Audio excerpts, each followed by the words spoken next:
Muy buenas tardes, mi nombre es Valeria Ortegón Mosquera, estudiante del programa Comunicación Social, pertenezco a la Universidad Nacional Abierta y a Distancia y hago parte del SEAT La Dorada. El día de hoy vamos a tocar un tema muy importante que abarca todo el área de la lingüística.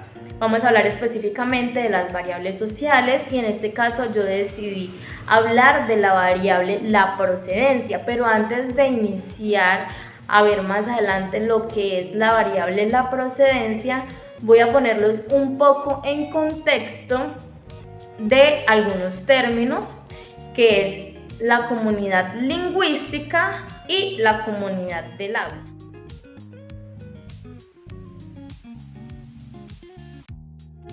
A continuación vamos a escuchar el ejemplo de una persona que pertenece a una región específica de nuestro país, Colombia.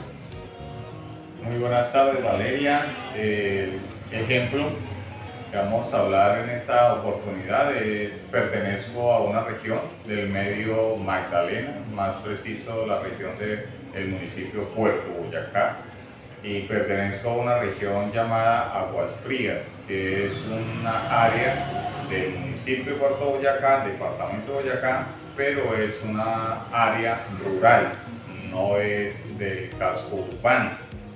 De esta forma, de pronto explicar es las palabras que a veces entre nosotros como campesinos, que somos netos, porque aquí donde usted me ve soy un campesino neto, las diferencias a veces que hay en los vocablos, en la verbalidad, en la pronunciación, que no somos tan finos como nos llaman los de ciudad.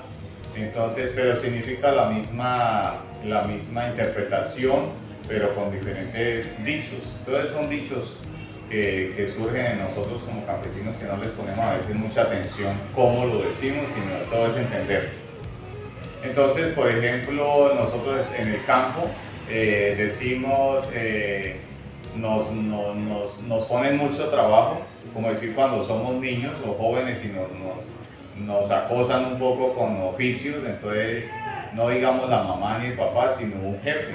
Entonces nosotros decimos: usted sabe que estoy cansado y deje de fregar con tanto oficio.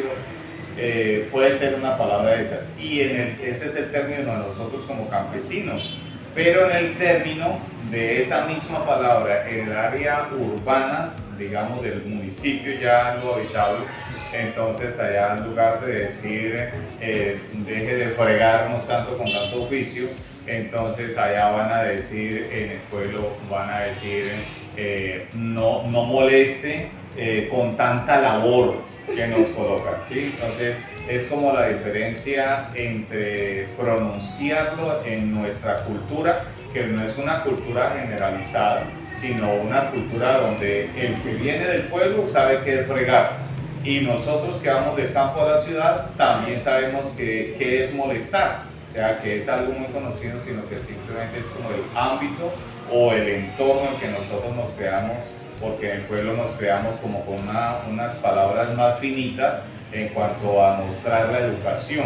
Y en el campo no es tanto la educación, sino la responsabilidad de cómo lo decimos, cómo lo expresamos, y que lo entendamos nosotros está bien. Y no solo entenderlo, sino aplicarlo en la vivencia de nosotros en esta cultura.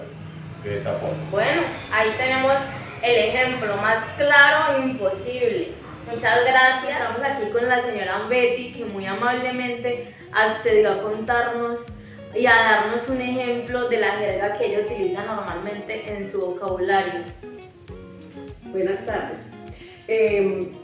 Nací en el Viejo Caldas, sí, todo lo que es la zona cafetera, en el que yo más exactamente. Y recuerdo cuando estaba pequeña que estaba aprendiendo a hacer arepas.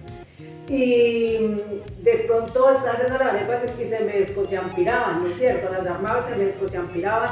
Y entonces me decían así: a usted no le da vergüenza hacer eso tan inmundo.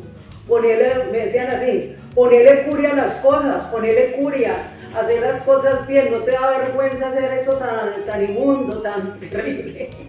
Y eran palabras que siempre recuerdo y que se me quedaron muy marcadas, y aún las utilizo. Cada ratico se me olvida y digo: ay, se me escociampiró, mire, esto se me escociató, desguarambiló, pero son cosas que vienen.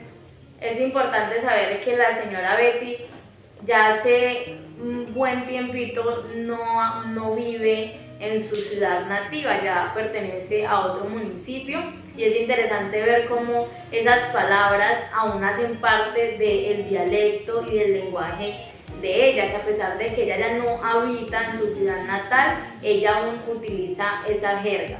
Muchísimas gracias, señora Betty, por su amable ejemplo. Y así termina este video, espero que les haya quedado súper claro los términos que utilizamos, el concepto de la comunidad lingüística. Son un grupo de personas que comparten su mismo idioma, su misma zona geográfica y la manera de expresarse.